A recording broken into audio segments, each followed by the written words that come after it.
Hi, my name's Adam, and I'm a librarian at Buffalo and Erie County Public Library. Today, I'll be showing you a few tips and tricks for navigating our digitized special collections.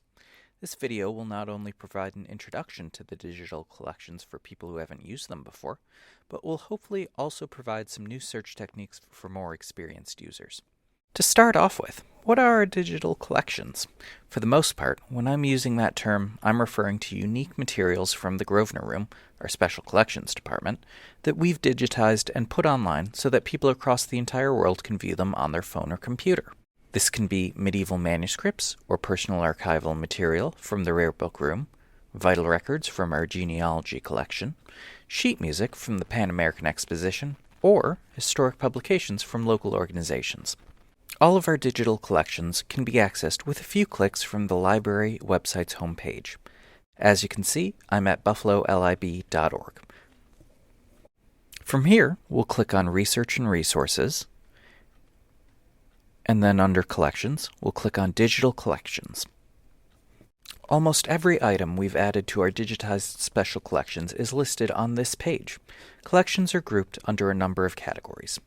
Because of this, the best way to start searching the digital collections is right here. While searching across different collections is possible, and I'll show you how to do that later on in this video, many collections are organized in a way that's best searched within the individual collection. You'll also have a better idea of what we've digitized and what's available online by browsing the categories that interest you on this page. Our digital collections are actually separated onto two different websites. The first is New York Heritage at nyheritage.org, which is a project of the Empire State Library Network. For several years now, Buffalo and Erie County Public Library has worked with the Western New York Library Resources Council to upload and display a number of collections and exhibits, including the city directories up to 1913 and our recent Buffalo Neighborhoods exhibit.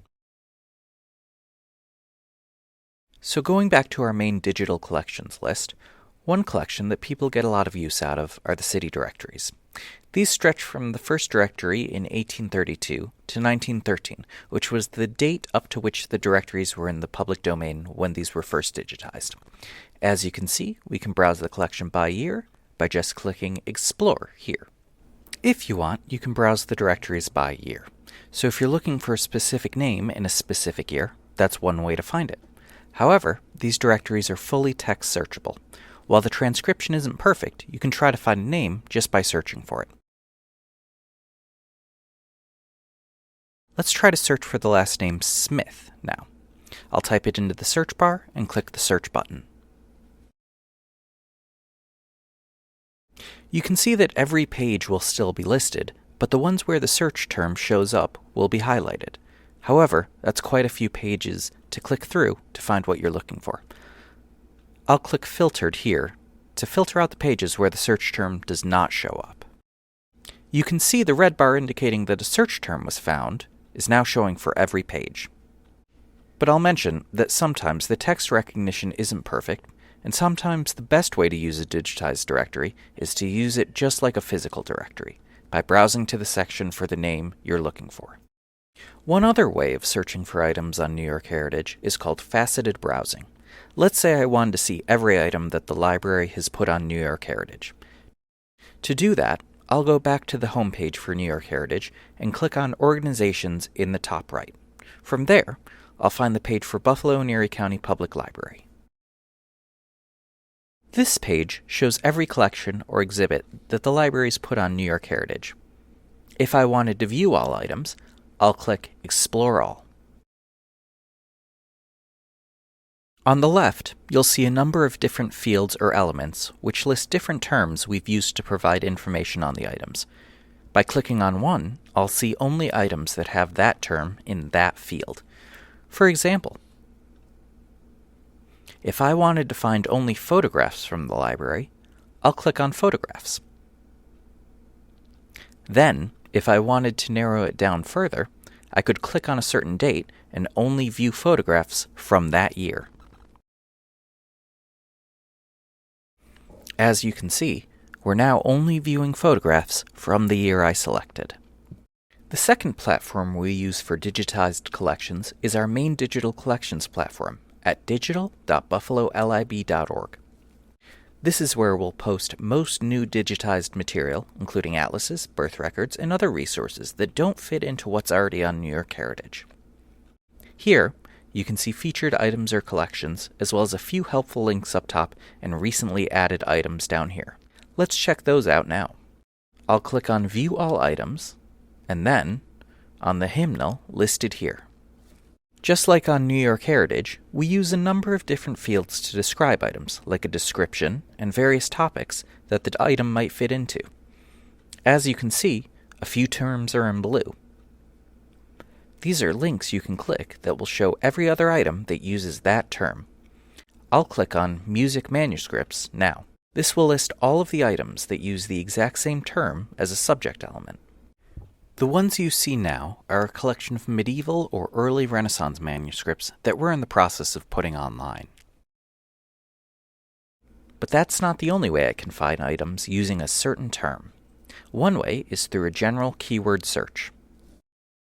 I'll enter music manuscripts, and we'll see what shows up.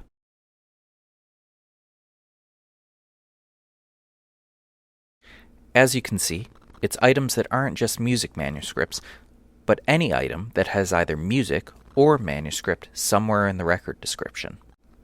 What I can do to be a bit more specific with what I'm looking for is to use the advanced search. I'll click on the ellipsis next to the search bar and click on Advanced Search. Here, you'll see a number of different fields that you can use to search by. Here, I can enter 2 different search queries for different fields. One field we use is the subject element. I'll enter a search query to search any subject line for the word manuscript. Another one would be searching by date. I'll search for any date element that contains the phrase 14th century.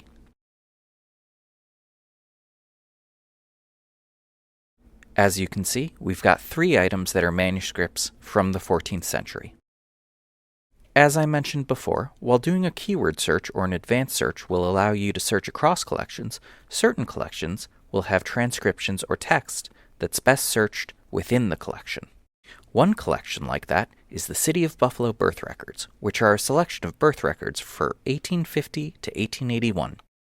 As you can see, this record reads Louisa Frances Holtz, and down at the bottom of the page are the vital details transcribed. So, if I just wanted to search this collection for a name, I could do that by navigating back to the advanced search page and scrolling down to the Search by Collection section and selecting City of Buffalo birth records.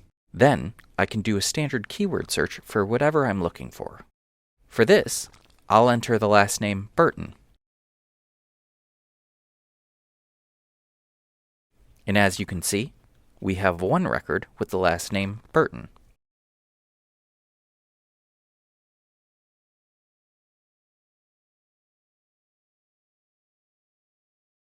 I hope some of the search methods I've shown here are helpful. If you have any questions or comments regarding our digital collections, please feel free to email us at the address in the video description. And good luck with your research.